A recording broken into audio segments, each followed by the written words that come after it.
Hanner canrif nôl, bendithiwyd y byd a chenhedlaeth newydd arweinwyr.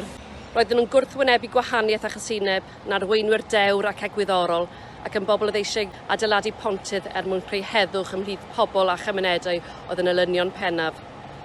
Heddiw mae gen ni arweinwyr sydd falle'n hen ond yn aneiddfed, yn feiddgar ond yn anoeth, yn uchel eu cloch ond yn ddi hyd. Mae pobl ifanc ym mhobman yn heiddi arweinwyr sy'n mynd i afal ac anwybodaeth ac i beidio manteisio arno. Arweinwyr sy'n defnyddio pŵer geiriau gymodi yn hytrach na galaniaethu. Arweinwyr sy'n llafar ac yn glir wrth gondemnio cysineb yn hytrach na fod yn llafar ac yn amwys ynglyn â'i effaith yn istriol. Mae pobl ifanc Cymru wedi bod yn treulio bron i canrif yn anfon neges o heddwch ac wyllus da i bobl ifanc y byd.